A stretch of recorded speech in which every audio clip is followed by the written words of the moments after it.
Savez-vous ce qui se passe quand un homme défie les ancêtres par amour? Yahya l'a appris à ses dépens, le jour où il a posé ses mains sur Fatoumata alors qu'elle portait l'enfant d'un autre. Depuis ce jour maudit, depuis cette nuit où le ciel s'est fendu en deux au-dessus du village de Kourouba, aucune femme de son clan n'a survécu à l'accouchement. 15 femmes. 15 cercueils. 15 nouveau-nés orphelins qui hurlent dans la nuit. Et tout a commencé par un seul regard échangé près du puits sacré, un matin de saison sèche où le vent soufflait du mauvais côté. Yahya Traoré avait 28 ans, le cœur pur et l'âme naïve. Fatoumata Diarra en avait 23, le ventre rond et les yeux remplis de terreur. Entre eux, il y avait un interdit vieux de 3 siècles, gravé dans la pierre des autels ancestraux: jamais un homme ne doit toucher la femme enceinte d'un autre, sous peine de déchaîner la colère des esprits protecteurs. Mais l'amour ne connaît pas les lois des ancêtres. Et parfois, mes amis, les conséquences d'un geste d'amour peuvent ensanglanter tout un peuple pour des générations. Écoutez bien ce qui suit, car cette histoire n'est pas qu'un conte. Elle est la vérité hurlée chaque nuit par les femmes de Kourouba qui refusent désormais de porter la vie. Kourouba s'étendait comme une cicatrice ocre sur les flancs du mont Manden, à 3 heures de piste poussiéreuse de Bamako. Le village sentait le bois de Néré brûlé, la latérite chaude et cette odeur particulière de la peur qui s'installe quand les esprits sont en colère. Les cases rondes aux toits de paille formaient des cercles concentriques autour de la grande place où trônait le baobab millénaire, celui qu'on appelait le gardien. Ses racines plongeaient si profond qu'on disait qu'elles touchaient le royaume des morts. Le marché du jeudi attirait les commerçants des villages voisins, mais depuis quelques années, ils venaient moins nombreux. On murmurait que Kourouba était maudit, que ces femmes mouraient en couches comme si un djinn assoiffé de sang avait élu domicile dans leurs entrailles. Le fleuve qui bordait le village charriait une eau rouge pendant la saison des pluies, rouge comme le sang qui tachait trop souvent les pagnes des accoucheuses. Les enfants ne jouaient plus près de la berge. Les champs de pillage s'étaient tus. Kourouba vivait dans un silence pesant, entrecoupé seulement par les pleurs des nouveau-nés sans mère et les incantations désespérées des marabouts qu'on faisait venir de plus en plus loin. Yahya Traoré avait hérité du regard clair de sa grand-mère Peul et de la stature imposante des forgerons mandingues. 1,85 m de muscles sculptés par le travail du fer, des mains larges capables de tordre une barre de métal comme une brindille, mais aussi de caresser un front fiévreux avec une douceur infinie.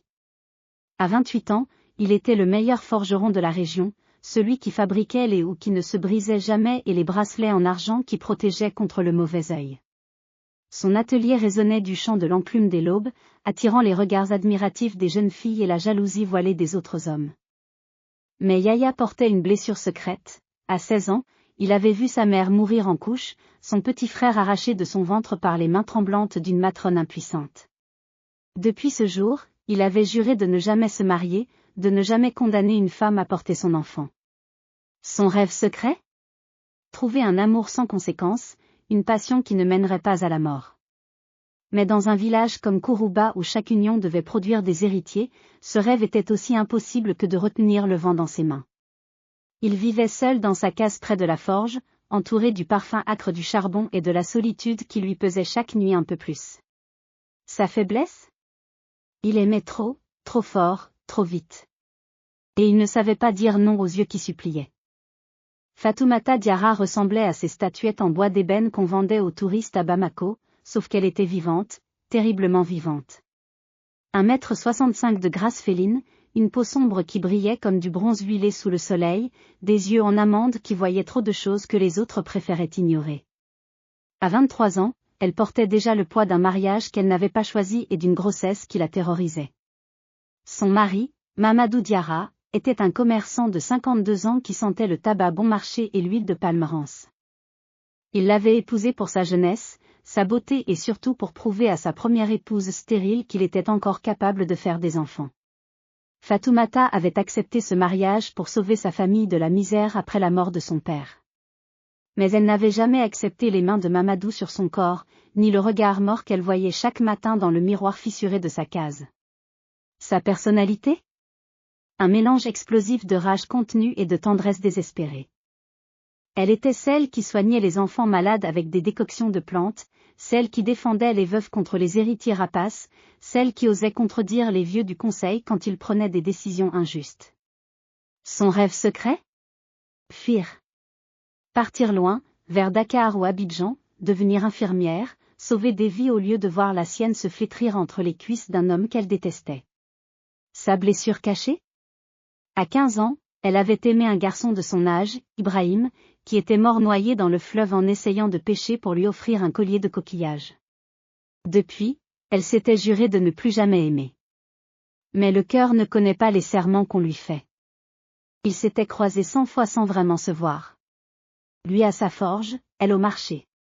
Lui portant ses houes, elle ses calebasses d'eau. Deux silhouettes dans le ballet quotidien du village, deux vies parallèles qui n'auraient jamais dû se croiser.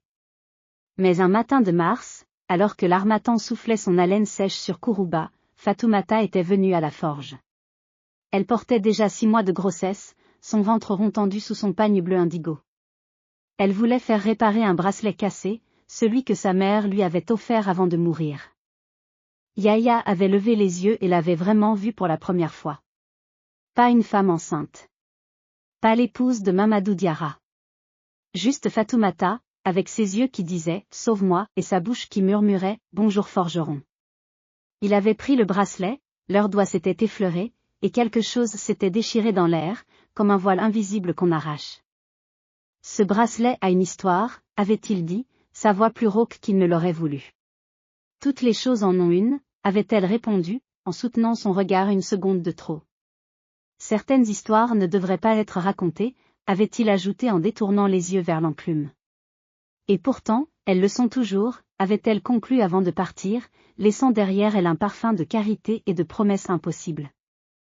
Yahya avait passé 3 jours à réparer ce bracelet. 3 jours où ses mains tremblaient plus que d'habitude.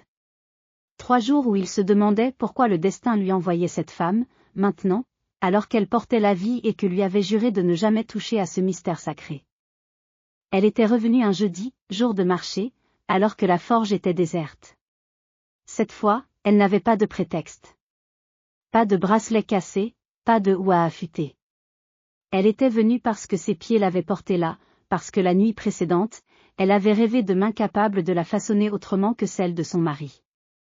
Yahya martelait une lame, torse nu, la sueur dessinant des rivières sur son dos musclé.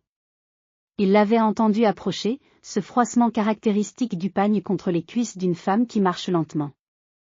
Il est prêt, avait-il dit sans se retourner, en désignant le bracelet posé sur un morceau de tissu propre. Je sais. Elle avait pris le bracelet, l'avait glissé à son poignet, puis était restée là, debout, attendant quelque chose qu'elle ne savait pas nommer. Pourquoi tu es vraiment venu?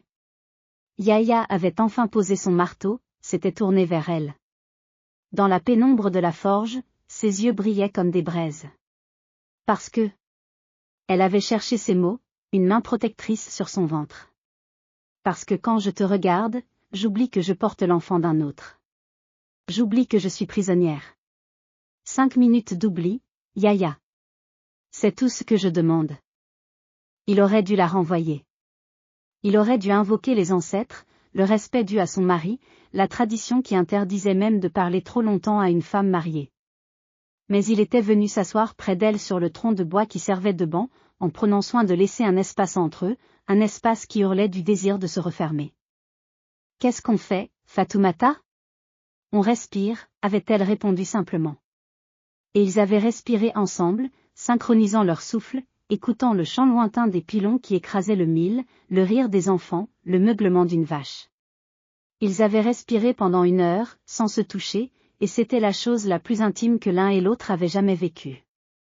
Les jeudis suivants avaient scellé leur complicité inattendue.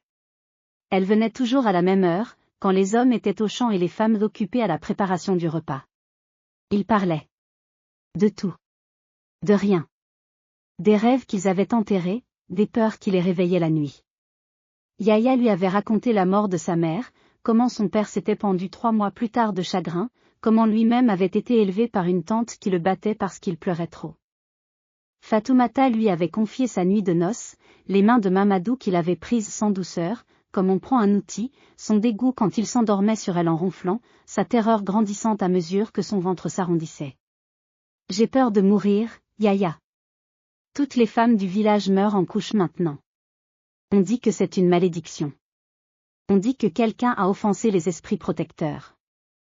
Tu ne mourras pas, avait-il juré, avec une conviction qu'il ne possédait pas, « Je ne te laisserai pas mourir ».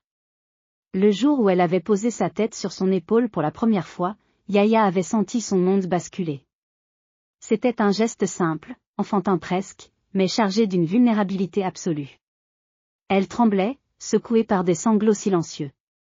Son bébé venait de donner un coup de pied particulièrement violent, lui rappelant l'imminence de l'accouchement, l'imminence peut-être de sa mort. Yahya avait enroulé son bras autour de ses épaules, et dans ce geste, il y avait tout l'amour qu'il n'osait pas nommer. Ils étaient restés ainsi jusqu'à ce que l'ombre du baobab s'allonge dangereusement, annonçant le retour des hommes des champs. Avant de partir, elle s'était retournée sur le seuil de la forge. « Si je survis à l'accouchement, Yahya, si je survis, je reviendrai.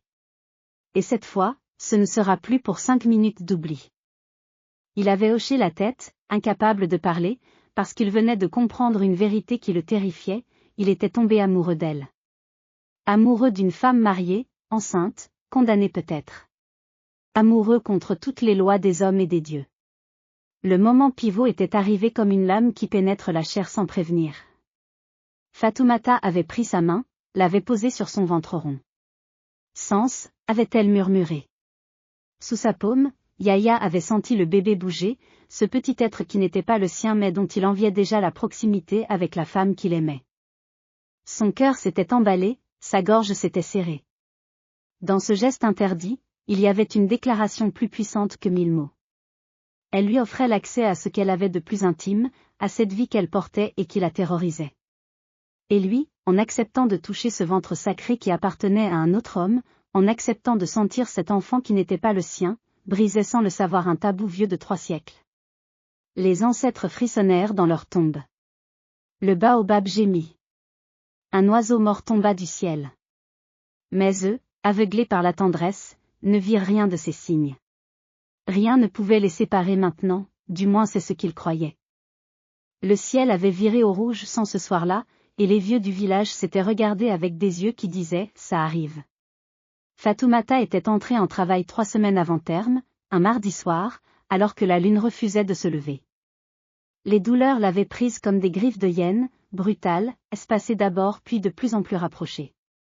Mamadou avait couru chercher la matrone, mère Kani, celle qui avait mis au monde la moitié du village et qui avait aussi fermé les yeux de 15 jeunes mères ces dernières années. Elle était arrivée avec son sac de tissu rempli de gris-gris et d'herbes, le visage grave, les lèvres qui murmuraient déjà des prières pour les morts.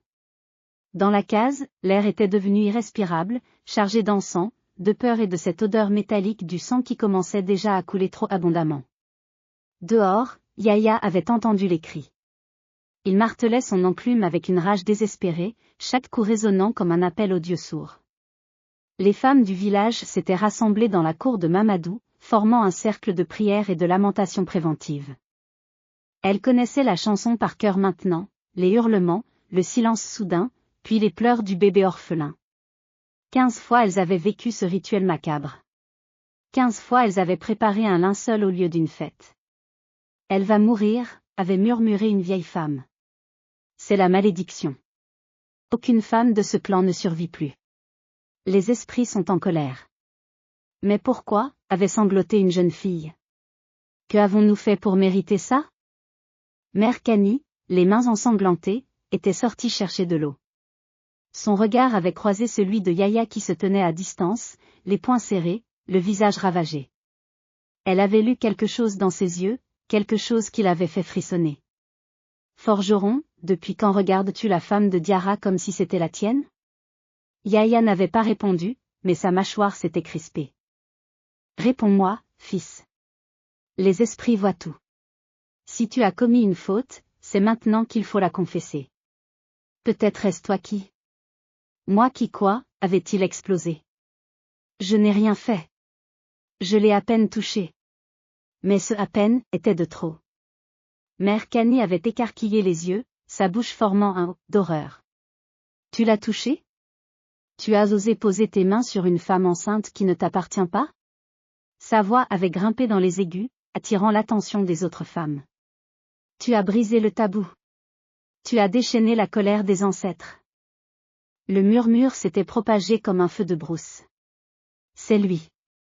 C'est le forgeron. Il a touché la femme de Diarra. Il a souillé la grossesse.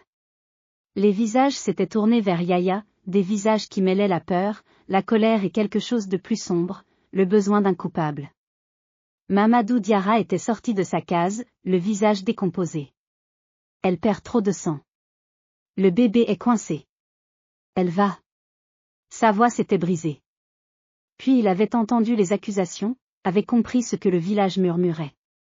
Ses yeux s'étaient posés sur Yahya avec une haine liquide. Toi. C'est toi qui l'as maudit. C'est toi qui as amené la mort dans mon lit. Je l'ai aimé, c'est différent, avait lâché Yahya, les mots lui échappant avant qu'il ne puisse les rattraper. Le silence qui avait suivi était plus lourd que 1000 condamnations. Aimer la femme d'un autre, c'était déjà un crime. Mais aimer une femme enceinte, la toucher, même avec tendresse, c'était briser un interdit ancestral qui protégeait le clan depuis des temps immémoriaux. Les vieux disaient qu'un homme qui touchait une femme enceinte qui ne lui appartenait pas offensait l'esprit protecteur du bébé, le donceau, et déclenchait sa rage. Le donceau se vengeait alors sur toutes les femmes du clan, les condamnant à mourir en couche jusqu'à ce que le coupable soit puni. Le griot du village, vieux Sédou, s'était avancé, s'appuyant sur son bâton sculpté. Il y a 300 ans, la même chose est arrivée. Un homme avait défié l'interdit. Cette génération de femmes ont péri en couche avant que son sang ne soit versé sur l'autel des ancêtres. Si Fatoumata meurt cette nuit, Yahya Traoré, ton sang devra laver l'offense. À l'intérieur de la case, Fatoumata hurlait, un cri qui déchirait la nuit comme une lame. Yahya ne pouvait plus supporter d'être dehors, impuissant. Il s'était rué vers la case, bousculant Mamadou. Laisse-moi la voir. Laisse-moi lui dire. Mais les hommes l'avaient retenu, l'avaient jeté à terre. Les coups avaient plu sur son dos, ses côtes, son visage. Il les avait encaissés sans se défendre, parce qu'une partie de lui croyait mériter cette punition. Peut-être avait-il vraiment attiré la malédiction. Peut-être son amour était-il un poison. Mère Kani était ressortie, les bras vides cette fois, le visage aussi gris que la cendre. Le bébé est mort. Et elle ne passera pas la nuit. J'ai fait tout ce que je pouvais. Les esprits ont décidé. Un silence de mort était tombé sur l'assemblée. Puis Mamadou s'était jeté sur Yahya, un couteau à la main. Tu l'as tué. Tu as tué mon fils. Je vais t'arracher le cœur. Il avait fallu 5 hommes pour le maîtriser. Yahya, lui, ne bougeait plus. Il fixait l'entrée de la case d'où s'échappait maintenant un râle si faible, si déchirant, que même les pierres semblaient pleurer. Fatoumata, avait-il murmuré. Pardon. Pardon de t'avoir aimé. Pardon d'avoir cru qu'on pouvait défier les dieux. C'est alors qu'une voix avait percé la nuit, une voix cassée mais déterminée. Laissez-le entrer. Fatoumata. Elle était consciente. Elle réclamait Yahya. Les femmes s'étaient scandalisées. C'est une abomination. Elle est mourante et elle réclame son amant. Mais Mère Kani, après un instant d'hésitation, avait secoué la tête. Si elle doit mourir, qu'elle meure en paix. Laissez-le entrer. Les morts ont tous les droits. Yahya était entré dans la case comme on entre dans une tombe. L'odeur du sang et de la mort le submergea. Fatoumata gisait sur une natte tachée de rouge, son corps si petit maintenant, vidé de sa vie. Son visage avait déjà la couleur de la terre sèche. Mais ses yeux, quand ils se posèrent sur lui, brillaient encore d'une lueur obstinée. Tu es venu, murmura-t-elle, un sourire fragile sur ses lèvres exsangues. Je n'aurais jamais dû te toucher, sanglota Yahya en s'agenouillant près d'elle. J'ai amené la mort sur toi. Sur toutes les femmes du clan. Elle secoua faiblement la tête. Non. Tu m'as donné la seule chose que je n'avais jamais eue. De l'amour. Du vrai amour. Sans violence. Sans possession. Sa main chercha celle de Yahya, la serra avec une force surprenante. Écoute-moi bien, forgeron. Je ne regrette rien. Pas une seconde de nos jeudis volés. Pas ce moment où j'ai posé ta main sur mon ventre. Mais la malédiction. Il n'y a pas de malédiction, Yahya. Il y a juste des hommes qui ont peur. Des traditions qu'on invoque pour contrôler les femmes. Tu veux savoir pourquoi nous mourons en couche? Un filet de sang coula de sa bouche. Elle toussa, grimaça, mais poursuivit avec une détermination féroce. Parce qu'on nous marie trop jeunes. Parce qu'on nous force à porter des enfants que nos corps ne sont pas prêts à accueillir. Parce que les matrones n'ont pas les connaissances des hôpitaux de la ville. Parce qu'on refuse d'emmener nos femmes se faire suivre par des docteurs par fierté, par avarice, par bêtise. Sa respiration devenait de plus en plus laborieuse. Yahya serrait sa main à lui briser les os, comme si sa force pouvait la retenir du côté des vivants. Ne meurs pas, Fatoumata. Je t'en supplie. Je ferai n'importe quoi. Je verserai mon sang sur l'autel s'il le faut. Ton sang ne servira à rien. Elle toussa encore, plus violemment. Mais ta voix, oui. Promets-moi quelque chose, Yahya Traoré. Promets-moi que tu raconteras ma vérité. Que tu diras aux prochaines générations qu'il n'y a pas de malédiction. Juste de l'ignorance. Promets-moi que tu te battras pour que les femmes d'ici soient emmenées à l'hôpital. Pour qu'elles aient une chance. Je te le promets, jura Théil, les larmes traçant des sillons dans la poussière qui couvrait son visage. Mais reste. Reste avec moi. On se battra ensemble. Un sourire doux illumina brièvement le visage de Fatoumata. Ensemble, on l'a été, Yahya. Pendant ces jeudis bénis. C'était court, mais c'était vrai. Et le vrai amour ne meurt jamais, tu sais. Il se transforme. Il devient force. Courage. Changement. Sa voix n'était plus qu'un souffle maintenant. Aime encore, forgeron. Aime sans peur. Aime jusqu'à ce que ces murs de tradition s'écroulent. Jusqu'à ce que... Sa main devint molle dans celle de Yahya. Ses yeux restèrent ouverts, fixés sur lui, mais la lumière en avait disparu. Un silence absolu s'abattit sur la case. Puis le hurlement de Yahya déchira la nuit, un hurlement de bête blessée, un hurlement qui portait en lui toute l'injustice du monde, toute la rage contre les dieux qui prenaient les innocents et laissaient vivre les bourreaux. Dehors, le village retint son souffle. On entendit le cri, et on sut. 16e femme. 16e cercueil. 16e orphelin. Mamadou entra dans la case, repoussa brutalement Yahya. Sors d'ici. Tu as assez souillé ma maison. Le conseil des anciens décidera de ton sort demain. Mais Yahya ne l'écoutait pas. Il fixait le visage paisible de Fatoumata, et dans sa poitrine, quelque chose de nouveau naissait. Pas seulement du chagrin. De la colère. Une colère froide, déterminée. Elle avait raison. Il n'y avait pas de malédiction. Il n'y avait que des hommes qui sacrifiaient leurs femmes sur l'autel de l'orgueil et de l'ignorance. Et lui, Yahya Traoré, allait briser ce cycle. Même si cela devait lui coûter sa vie. Le lendemain, sous le baobab millénaire, le conseil des anciens s'était réuni.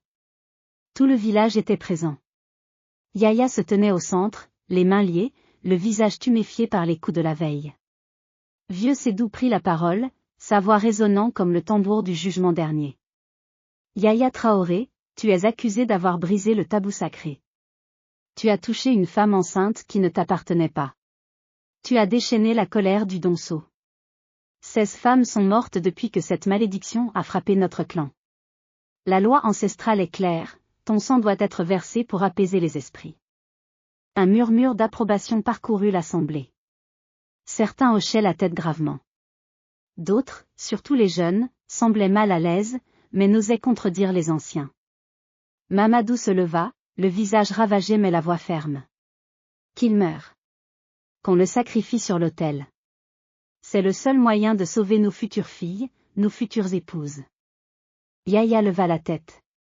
Ses yeux, hier encore remplis de larmes, brûlaient maintenant d'une flamme différente. Je vais mourir si vous le décidez. Mais avant, j'ai quelque chose à dire. Et vous allez m'écouter jusqu'au bout, par respect pour Fatoumata qui repose dans la terre fraîche depuis ce matin. Le ton était si assuré, si puissant, que même vieux Sédou fit signe qu'on le laisse parler. Yahya inspira profondément. Il n'y a pas de malédiction. Il n'y a que notre bêtise. Vous parlez du Donso, de tabous ancestraux, mais vous refusez de voir la vérité qui crève les yeux. Nos femmes meurent parce que nous les marions trop jeunes. Parce que nous refusons de les emmener à l'hôpital. Parce que Mère Cani, aussi courage.